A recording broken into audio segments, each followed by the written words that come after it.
Q digital school जा रहा है अपने नए मेहमान के साथ लाइव। हमारे साथ ज्वाइन रहें।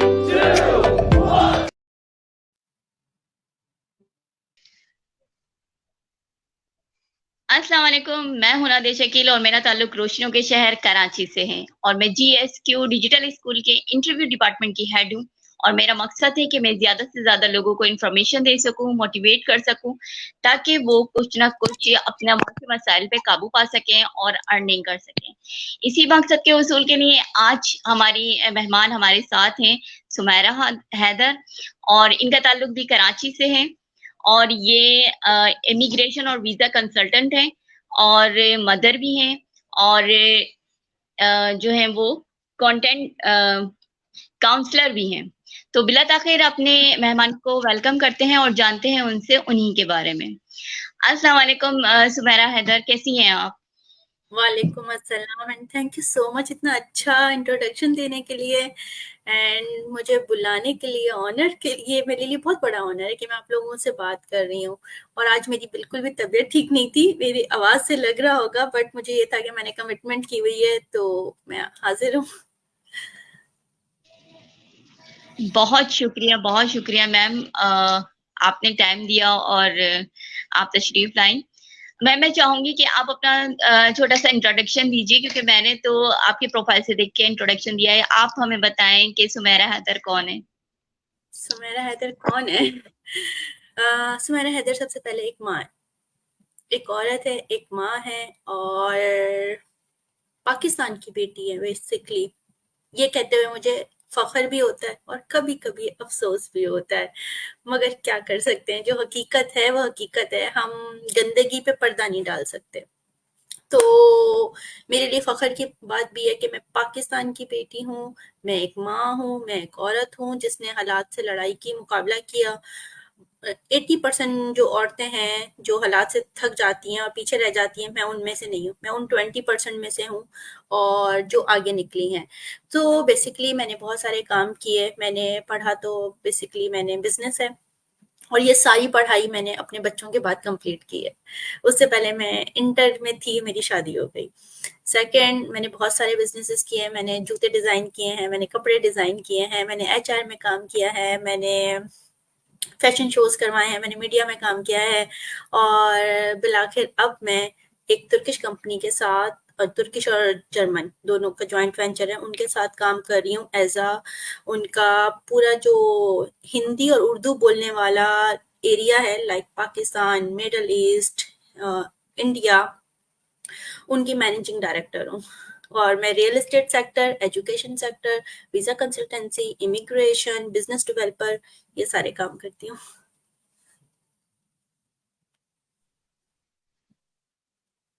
आवाज़ आ रही है?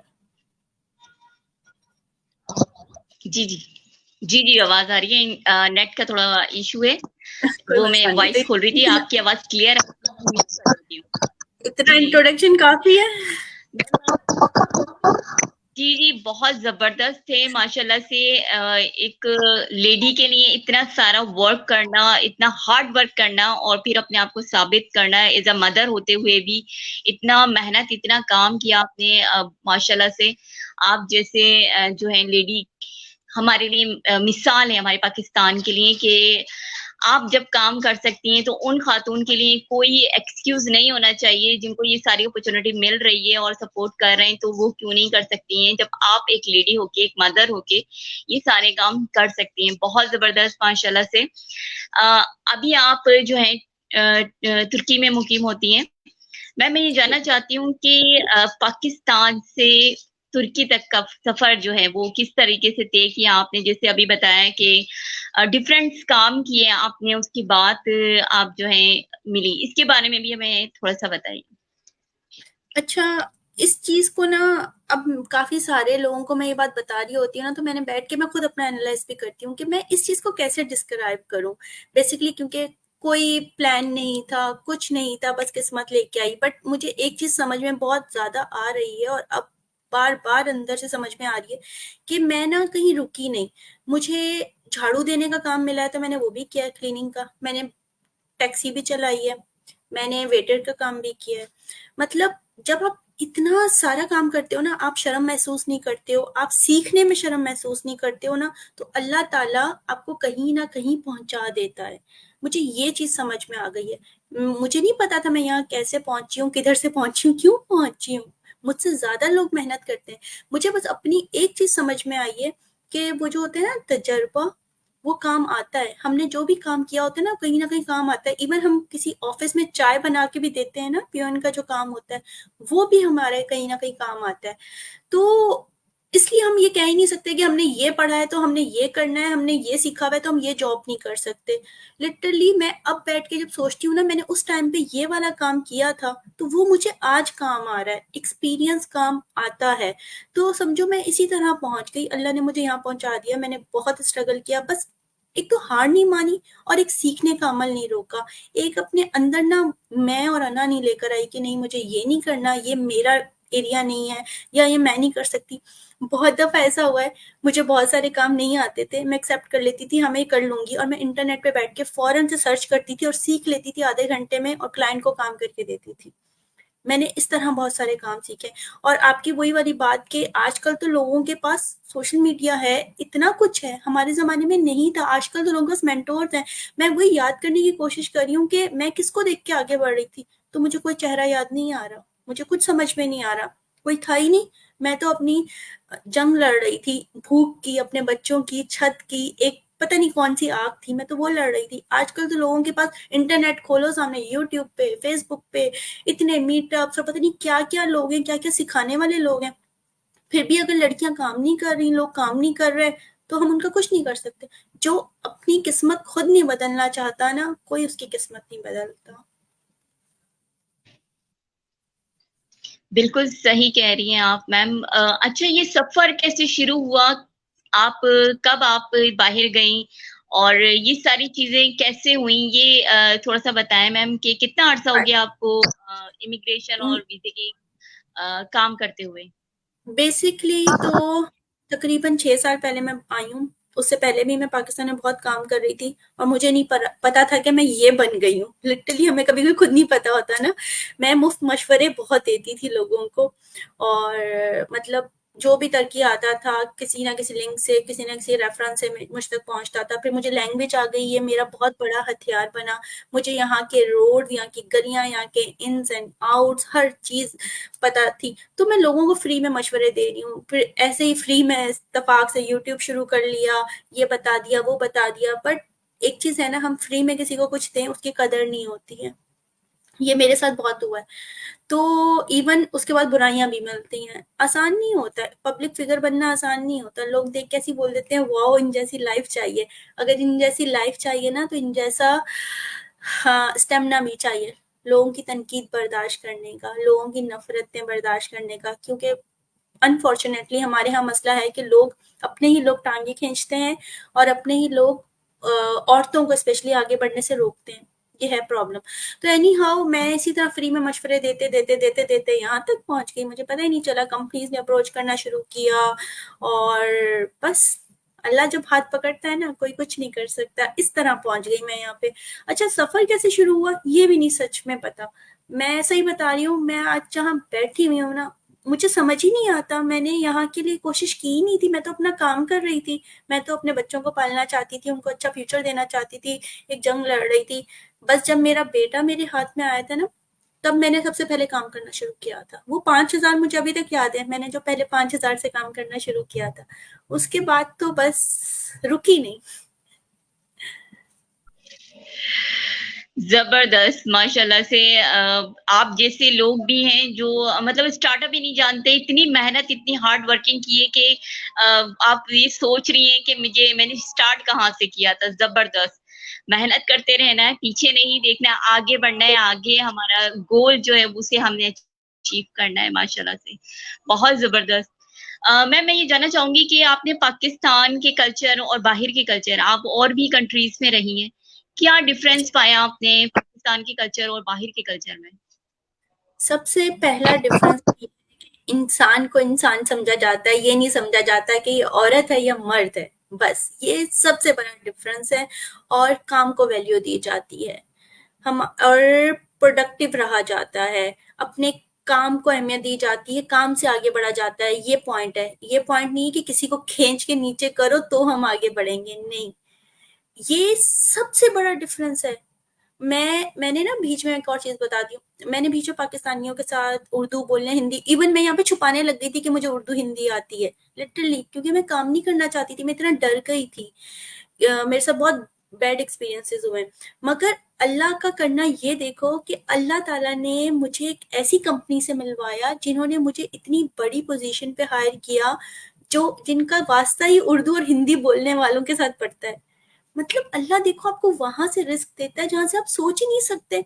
अल्लाह ने कहा तुम उनसे डर के पीछे हट रही हो, मैं तुम्हें वहां पे भेजता हूँ, उस पोजीशन पे कि जो जहां पे तुम, मैं तसव्वुर भी नहीं कर सकती थी। लिटरली मैं आज जिस पोजीशन में हूँ, मैं तसव्वुर भी नहीं कर सकती, मैं इस नेमत का अल्लाह का शुक्र ही नहीं अदा कर सकती कि इस कंपनी ने मुझे अप्रोच इसलिए किया कि आपको उर्दू और हिंदी आती है और तुर्किश आती है और इंग्लिश आती है, आप हमारे लिए बहुत फायदेमंद हो, आप मैनेजिंग डायरेक्टर होगी। तो अब मैं इनका दुबई, इनका मिडल ईस्ट, पूरा पाकिस्तान, इवन इंडिया भी अभी हमारी कोशिश है, वहां पे चल रही है बात, और ईरान, ये सारे सेक्टर को अब मैं लीड कर रही हूँ।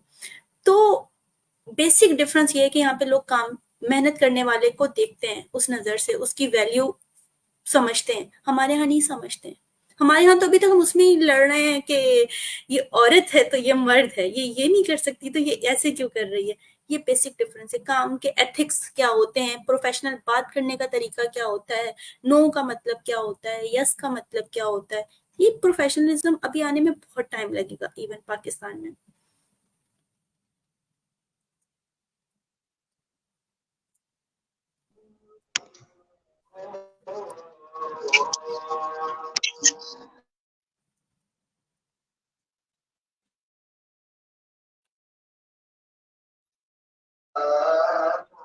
अजान हो जाए मैम, फिर मैं कंटिन्यू करती हूँ। बिल्कुल बिल्कुल।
Yes ma'am.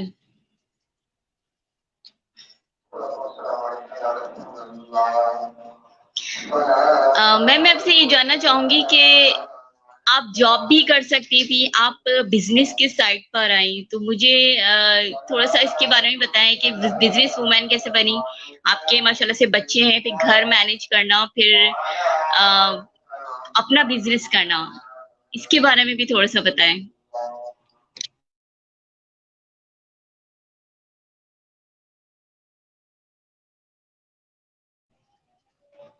आपका म्यूट है मैम, म्यूट है माइक।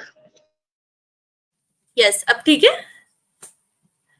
हाँ, तो मैं ये बता रही थी कि बिजनेस करने का भी मुझे कुछ नहीं पता था, मुझे अलिफ बे भी नहीं पता थी ऑनेस्टली बिजनेस होता क्या है, कैसे करना है, क्या है। बस ये हुआ कि मुझे जॉब इसलिए नहीं करनी थी, मैंने बहुत दफा जॉब्स की भी हैं, बट मैंने एक हफ्ते में छोड़ दी कि बच्चों के साथ जॉब्स नहीं मैनेज हो सकती। क्योंकि मैं सिंगल मदर हूँ, तो कभी कोई बच्चा बीमार है, किसी का कुछ इशू है, किसी का कुछ इशू है, तो मैं जॉब के साथ कमिटमेंट कर ही नहीं सकती 9 to 5 के मुझे जाना ही जाना है। हर एक की अपनी प्रायोरिटीज होती हैं।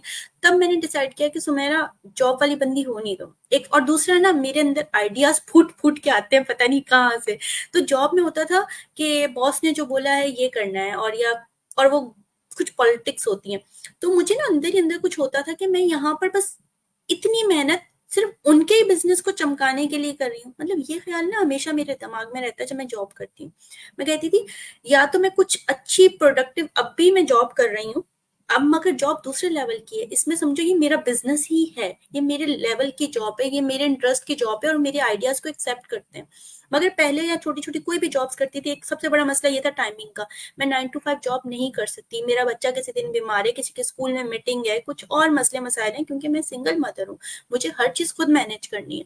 तो मैंने इसलिए जॉब नहीं की। फिर सेकंड पॉलिटिक्स, फिर थर्ड मुझे ये होता था मैं किसी और के बिजनेस को चमकाने के लिए इतनी मेहनत कर रही हूँ, वही मेहनत जो दिन रात में जाग रही हूँ, मैं अपने बिजनेस के लिए क्यों नहीं करूँ, मैं अपने आप को आगे बढ़ने के लिए क्यों ना करूँ। क्योंकि अनफॉर्चुनेटली पाकिस्तान में जो जॉब्स होती है ना, एक तो वो टिपिकल जॉब्स होती हैं, इसको खुश कर दो तो हम आगे पहुंच जाएंगे, उसको खुश कर दो तो हम आगे पहुंच जाएंगे। मैं वो नहीं कर सकती, सॉरी। और दूसरा मतलब मुझे लगता था मैं नहीं हूँ, मैं जॉब्स के लिए नहीं हूँ, मुझे कुछ और करना है।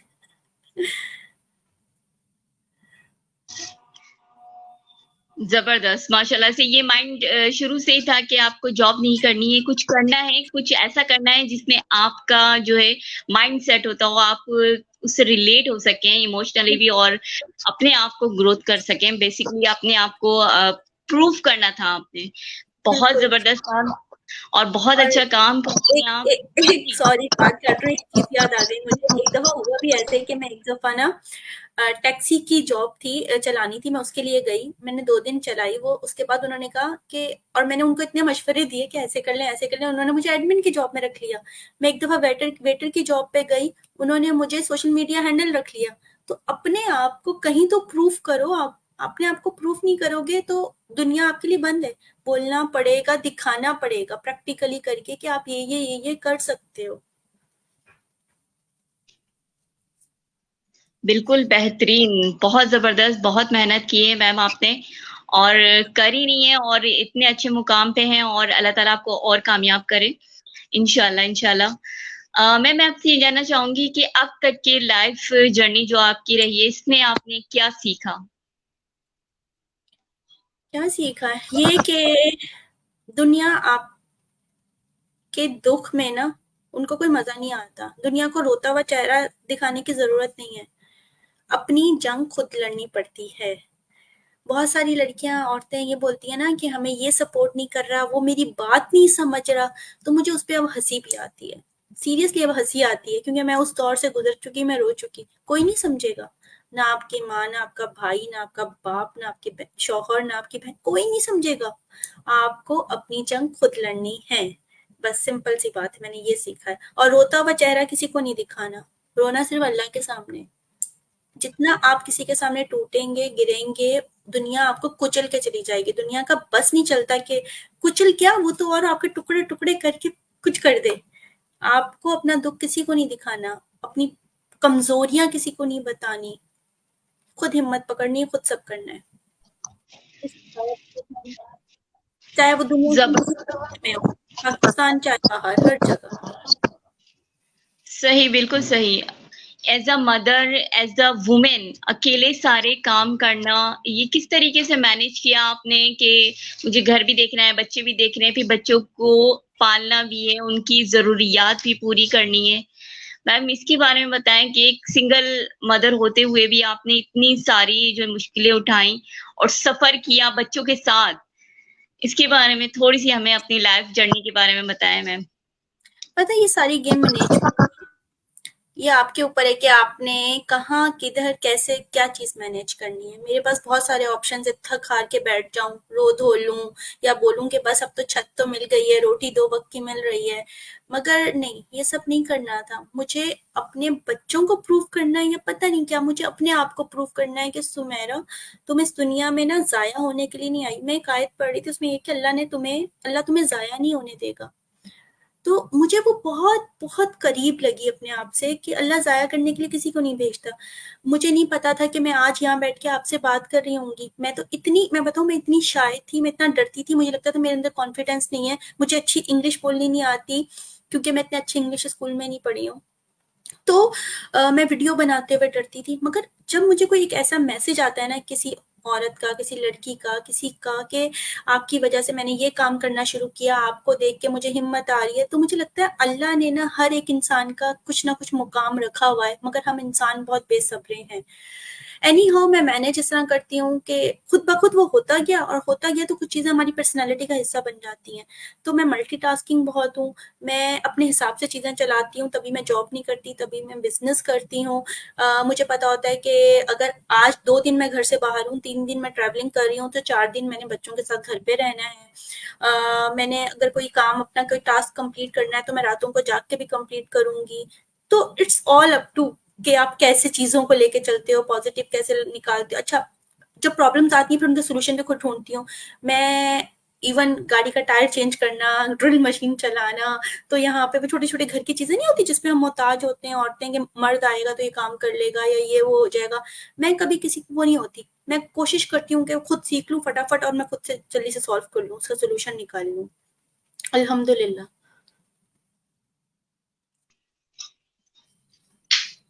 ज़बरदस्त। अच्छा मैम, मैं आपसे ये जानना चाहूँगी कि बहुत से लोग आपसे मशवरा भी लेते होंगे, आपसे मालूम भी करते होंगे कि इमिग्रेशन के हवाले से, इसके हवाले से हमें भी बताएँ कि कौन से वो क्राइटेरियाज़ हैं जिसको फ़िल अप करके आप इमिग्रेट कर सकते हैं? मिडल ईस्ट में या फिर यूरोप साइड पर हम किस तरीके से जो है, हमारी क्या-क्या चीज़ें होनी चाहिए कि हम कोई भी एक बंदा अगर जाना चाहता है, तो वो उस क्राइटेरिया को कंप्लीट करेगा तो फिर वो आगे प्रोसेस कर सकता है। इसके बारे में भी थोड़ा-सा हमें बताएँ। अच्छा, मैं ना हमेशा अपने क्लाइंट्स को एक बात बोलती हूँ कि इमिग्रेशन और डॉक्टर ना या लॉयर सेम चीज़ है। आप जब तक अपना केस कंप्लीटली अच्छे से नहीं बताओगे, हम आपको उस तरीके से गाइड नहीं कर सकते। जैसे एक डॉक्टर एक दवाई सब पेशेंट्स को नहीं देता ना, चाहे सबकी बॉडी डिफरेंट होती है, तो इसी तरह इमिग्रेशन में हर एक का पहले तो अपना गोल डिसाइड करें ना, आपने जाना कहाँ है। अगर नहीं भी पता कहाँ जाना है, तो क्यों जाना है, कुछ तो पता हो आपको। लोग क्या बोलते हैं आकर हमारे पास, हमें बाहर भेज दें। अच्छा भाई, बाहर भेज दें, फिर कहाँ भेज दें, क्यों भेज दें, किस लिए भेज दें, पैसे कितने हैं, वहां जाके क्या करोगे। लोगों का माइंड सेट ये है कि बस हम बाहर निकल जाए, वहां जाके हम रोडों पे भी सो जाएंगे, हम कुछ भी कर लेंगे। ऐसा नहीं होता। आपको जहां भी जाना है इज्जत से जाएं, तरीके से जाएं, थोड़ी सी प्लानिंग करें, स्ट्रेटेजी करें। और फ्री में कोई नहीं आपको बाहर भेजेगा। मेरे पास बहुत ऐसे आते हैं, हम बाहर जाएंगे आपको कमा कर दे देंगे। अरे भाई, बाहर जाके तुम लोग पाकिस्तान में मुंह नहीं लगाते, बाहर आके तुम क्या दोगे पैसे। तो इस तरह ये थोड़ी सी ग्रूमिंग है। ये ग्रूमिंग हमारे अनफॉर्चुनेटली हमारे यहाँ बच्चों को, लड़कों को, लड़कियों को हमारे माशरे में सिखाई नहीं जाती। उन्हें पता ही नहीं है। और जब मैं उन्हें कंपेयर करती हूँ बाहर के माशरे से, इवन इंडिया से भी कंपेयर करूँ ना, वहां का जो मेरा क्लाइंट है ना, जमीन आसमान का फर्क है, बहुत फर्क है। तो बेसिकली तो आपको पता होना चाहिए कि आपने जाना कहाँ है, क्यों जाना है, किस लिए जाना है। ये कंसल्टेंट के पास आ रहे हैं, उसको पूरी कंप्लीट अच्छे से बात बताएं। फिर अपने पास बताएंगे इतना बजट है मेरे पास भाई, कि मैं इतना बजट अफोर्ड कर सकता हूँ, ये इतना इंक्रीज कर सकता हूँ या डिक्रीज कर सकता हूँ। स्टूडेंट वीजा पे जाना है, ऑब्वियसली स्टूडेंट वीजा पे हमारे पाकिस्तानी जाते हैं तो वहां पे रुकने ही जाते हैं, ये बात हमें भी पता है और आप लोगों को भी पता है। हम नॉर्मल बिजनेस इमिग्रेशन करनी है, नॉर्मल विजिट वीजा पे जाना है, तो वहां जाकर हमने रुकना है, हमने वापस नहीं आना। तो ये बातें आप सारी क्लियरली बताएं पहले। आप लोगों के पास पासपोर्ट बना नहीं, इन लोगों के पास होता, पहले बात कर लेते हैं और उसके बाद दोबारा 4 महीने के बाद आते हैं, और यहाँ पे हफ्तों के हिसाब से, दिनों के हिसाब से रूल्स चेंज होते हैं, प्राइजेस चेंज होती हैं। फिर सेकंड बात, जो मेरा दिल चाहता है मैं एक एक बंदे को पकड़ के समझाऊं, पाकिस्तान के भाई साहब बहन जी, ये बात सुन लें कि आप डॉक्टर के पास जब जाते हैं तो आपको फ्री में देख के दवाई नहीं देता, तो आप कंसल्टेंट के पास जब आ रहे हैं तो वो कंपनी, ये जो टाइम है ना, टाइम इज मनी, जिस दिन आप ये समझ जाओगे ना, आपके 50% प्रॉब्लम्स वैसे सॉल्व हो जाएंगे। तो जब आप किसी के पास जा रहे हो मशवरा लेने, तो आप उसको जब पैसे नहीं दे रहे हो उसकी सर्विस के, तो क्यों एक्सपेक्ट कर रहे हो कि वो आपको सब कुछ समझा दे। जब आप कुछ फ्री में चाह रहे हो तो हम भी फ्री वाला देंगे ना, फिर आप लोग फंस जाते हो। जब पैसे दोगे तो हम पैसे वाला मशवरा देंगे।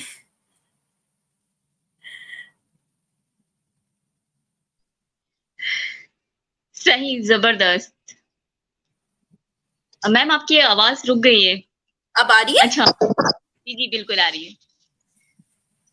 बिल्कुल सही कह रही हैं आप। जैसे डॉक्टर के पास जाते हैं इंफॉर्मेशन लेने, दवाई लेने, तो फिर फीस पे करनी होती है और सारी इंफॉर्मेशन लेनी होती है। बेसिकली प्रॉब्लम्स यही है कि ये गोल डिसाइड नहीं होते कि जाना कहाँ है और करना क्या है और रुकना क्यों है। ये सारी चीजें बेसिकली लोग पाकिस्तान से इसलिए बाहर कहीं से भी जाते हैं अपना मुल्क छोड़ के, तो वो अर्निंग के लिए ही जा रहे होते हैं कि हमारी जो है अर्निंग होने लग जाए, हम ज्यादा कमाएं और जॉब हो जाए, क्योंकि मुआशी हालात पर इतना ज्यादा प्रेशर होता है, तो इसकी वजह से। अच्छा, मैं आपसे जानना चाहती हूँ कि आपकी सबसे बड़ी ख्वाहिश क्या है? मेरी सबसे बड़ी ख्वाहिश ये है कि जो औरतें हैं ना, स्पेशली हर कोई ना, सिर्फ औरतें नहीं, बेसिक उनके पास ना इतनी स्किल्स होनी चाहिए कि वो अम, कुछ अर्न कर सकें, फाइनेंशियली इंडिपेंडेंट हो सकें। किसी पे बेशक महंगाई आने वाले दिनों में और बहुत ज्यादा होगी, और दुनिया के हर कोने में महंगाई हो रही है, तो घर में अगर एक कमाने वाला है तो 4 या 10 बैठ के खाने वाले हैं, तो वो 4 या 10 बोझ हैं, सब पे बोझ है। आप एक बंदे को इतना पीस रहे हो, इतना पीस रहे हो कि वो आपके लिए हराम हलाल का तस्वुर किए बगैर बस कमा रहा है। आप हर एक को अब उठना है और कोई ना कोई काम सीखना है, चाहे छोटे लेवल का। तो बेसिकली मेरा गोल ये है कि हर कोई ना एटलीस्ट घर में बैठ के इज्जत के साथ कमाने लग जाए। तो मेरी ख्वाहिश ये है कि मैं इसमें कुछ ऐसा कंट्रीब्यूट कर सकूं कि लोगों को सिखा सकूं, बता सकूं कि ऐसे अर्निंग की जाती है ऑनलाइन।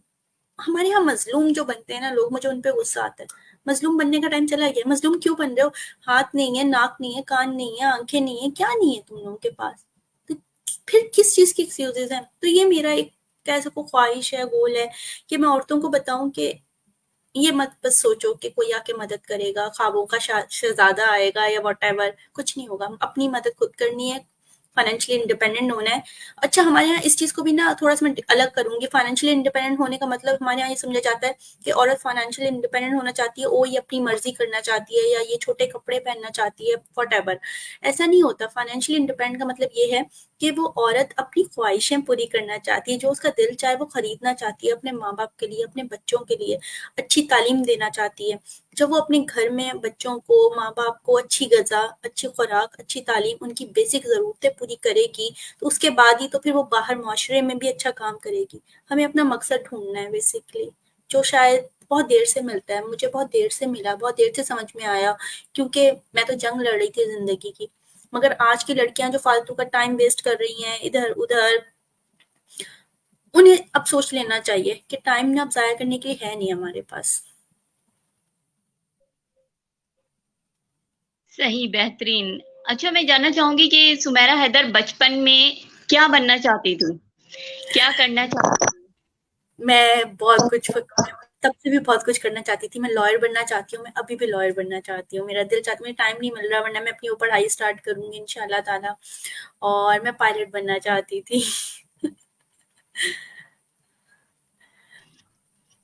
जबरदस्त। इंशाल्लाह ताला आप में हिम्मत है और सीखने की लगन है। सबसे बड़ी बात ये कि आप पीछे नहीं हटती हैं, सीखती हैं, आगे बढ़ रही हैं और कोशिश भी करती हैं कि मैं लर्न कर लूँ कुछ ना कुछ और अपने आप को प्रूव कर दूँ। ये एक सबसे बड़ी बात जो होनी चाहिए इंसान में, वो है आपके अंदर भूख जिसे कहते हैं ना सीखने की, वो है कि मुझे आगे बढ़ना है, मुझे सीखना है और आगे जाना है और आगे जाना है और कामयाब होना है और होंगी भी इंशाल्लाह। ऐसे ही लोग जो हैं वो हमें आसमानों पे नज़र आते हैं सितारों की शक्ल में, जैसे कि आप चमक रही हैं पाकिस्तान की बेटी और पाकिस्तान का भी नाम रोशन कर रही हैं, अपने माँ-बाप का भी, अपना फैमिली भी सपोर्ट कर रही हैं, आगे बढ़ रही हैं और मेहनत कर रही हैं माशाल्लाह से। मैं ये जानना चाहूँगी लास्ट में कि आप हमारी पाकिस्तान की बहनों को गर्ल्स को स्पेशली क्या पैगाम देना चाहेंगी?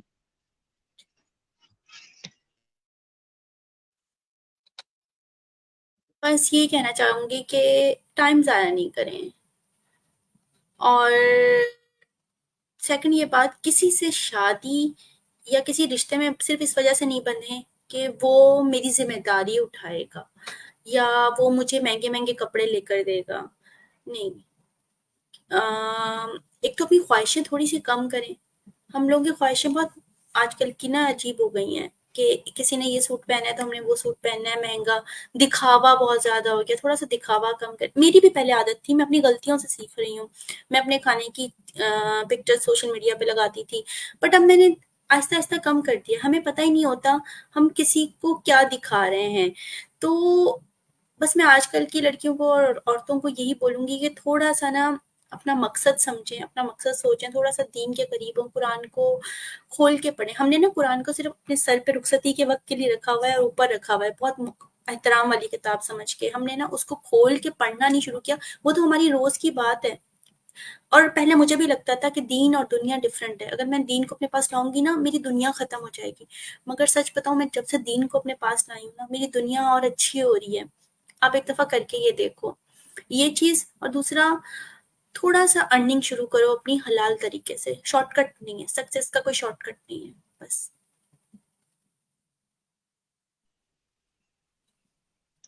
बेहतरीन बहुत अच्छा पैगाम आपका हमारी पाकिस्तानी बहनों के लिए, हमारी सब बहनों के लिए जो कोई काम नहीं कर रही हैं और चाहती हैं, करना चाहें और आगे बढ़ें। आपको आप पे इंस्पिरेशन है, आप जो हैं रोल मॉडल हैं उन लोगों के लिए जो कोई काम नहीं कर रही हैं, स्पेशली ख़वातीन। अपने आप को प्रूव करें, आगे बढ़ें, लर्निंग करें, स्किल सीखें, प्रूव करें, आगे बढ़ें इंशाल्लाह। बहुत शुक्रिया मैम आपसे बात करके बहुत अच्छा लगा। एक और सवाल मैं जानना चाहूँगी सर रेहान अल्लाहवाला को आपने कैसे जाना? और आप पाकिस्तान आई थी तो आप रेहान स्कूल कोरंगी कैंपस भी गई थी। इसके बारे में भी मुझे आप थोड़ा-सा बताएँ प्लीज़? मैं भी एक दिन ऐसे ही डिमोटिवेट हो रही थी। मेरे ऊपर हर एक के ऊपर पूरे ऐसे फ़ेज़ आते हैं। मुझे समझ नहीं आ रहा था मैं क्या करूँ, तो सामने सर रेहान की वीडियो आ गई। मैंने देखा, तो वो जो बातें बता रहे थे ना, अ, मुझे लगा कि ये तो बिल्कुल ठीक कह रहे हैं। मैंने ऐसी 2-3 उनकी वीडियोज़ देखी, मुझे उससे हौसला मिलना शुरू हुआ। फिर उनकी कुछ पुरानी वीडियोज़ जब मैंने देखी ना, तो उसमें वो जो बात कर रहे थे ना, वो आज के हिसाब से ठीक थे। तो मैंने कहा, मैं इनकी बात क्यों नहीं सुन रही हूँ? ये आज जो बात कर रहे हैं, ये आगे वाले वक़्त के लिए बिल्कुल ठीक कह रहे हैं। फिर मैंने वो चीज़ें भी सीखना शुरू की। मैंने बहुत कुछ सीखा है ऑनलाइन। जैसे टाइम अच्छा, जब मेरे पास फ्री टाइम होता है, मैं गाड़ी चला रही होती हूँ या बैठी हुई होती हूँ, कहीं कुछ भी ना, मैं पहले ड्रामे देखती थी, ड्रामे नहीं, नेटफ्लिक्स देखती थी। अब मैं नेटफ्लिक्स और वो भी थोड़े से बिज़नेस वाले शोज़ ही देखती थी, अब मैंने वो भी देखना छोड़ दिया। अब मैं फ्री टाइम में और ज़्यादा बिज़नेस से रिलेटेड पॉडकास्ट सुनती हूँ, इस तरह की वीडियोज़ देखती हूँ, जिससे मुझे कुछ नए आइडियाज़ मिलें, मेरी अपनी पर्सनल ग्रूमिंग हो। तो सर रेहान की वो सुन के देख के ना, मुझे बहुत शौक था सर रेहान के स्कूल जाने का। और मगर मुझे ये नहीं पता था मुझे वहाँ पे गेस्ट बुलाया जाएगा। लिटरली लोगों के लिए बहुत नॉर्मल बात होगी, मेरे लिए बहुत ऑनर की बात है कि मैं उस स्कूल में उन बच्चियों से जाके मिली हूँ और उन बच्चियों के अंदर जो स्पार्क है, और मैं बता नहीं सकती वर्ड्स में। बहुत मतलब अल्लाह ताला जज़ाए खैर दे सर रेहान को, और बच्चियाँ जो वहाँ पढ़ रही हैं ना, इंशाअल्लाह ताला, मेरा तो पूरा कामिल यकीन है वो बहुत कामयाब होंगी, बहुत कामयाब होंगी वो। बिल्कुल सही कह रही हैं आप। ये कराची में, पाकिस्तान में पहला एक ऐसा स्कूल खुला है जहाँ पर बच्चों को मोबाइल दिया जाता है यूज़ करने के लिए और वीडियोज़ बनाई जाती हैं, इंटरव्यूज़ लेते हैं बच्चे, उनका कॉन्फिडेंस लेवल इतना हाई है कि एक ग्रेजुएट, मास्टर्स भी जो है वो घबराता है इंटरव्यूज़ करते हुए, बात करते हुए, लेकिन वहाँ के बच्चे जो हैं वो ब्रिलियंट है और ये सारी मेहनत वहाँ के टीचर्स और सर रेहान अल्लाहवाला की ही कोशिशें और उनका ख्वाब है कि हमारे जो पाकिस्तान से गुर्बत का खात्मा हो और ज़्यादातर लोग फ्रीलांसिंग की साइड पे आए, ऑनलाइन आए, जैसे आप ने बहुत सारी चीज़ें सीखी, बाकी सब भी इसको प्रोडक्टिव बनाएँ। ऑनलाइन मोबाइल को सिर्फ़ गेम खेलने या फिर फालतू चीज़ें देखने से इज्तनाब करें, अच्छी चीज़ें देखें, लर्निंग करें और अर्निंग करें। बेहतरीन मैम, आपसे बात करके बहुत अच्छा लगा। सुमेरा हैदर कौन है, किस तरह से उनकी लाइफ जर्नी स्टार्ट हुई, क्या-क्या सीखा, क्या-क्या कर रही हैं, ख्वाहिश क्या है, ये सब हमने आपसे जाना। बहुत शुक्रिया, बहुत अच्छा लगा आपसे बात करके। Thank you. सुनने के लिए जज़ाकल्लाह खैर। तो नाज़रीन, ये थी हमारे साथ सुमेरा हैदर। उम्मीद है आपने इनसे बहुत कुछ सीखा होगा। कोई मालूम करना चाहता है, कोई बात करना चाहता है इमिग्रेशन के हवाले से, तो इनके प्रोफाइल पे जाके भी इनसे कांटेक्ट कर सकता है। लेकिन वही बात कि आप सीरियस हैं और आपके गोल सेट हैं, आपको करना क्या है, पहले सारी चीज़ें आपको पता होनी चाहिए, उसके बाद ही आप आगे बढ़ने का सोचें और बात करें। इसी पैगाम के साथ कि अपना बहुत ख़्याल रखें। अल्लाह हाफ़िज़। पाकिस्तान ज़िंदाबाद। अल्लाह हाफ़िज़।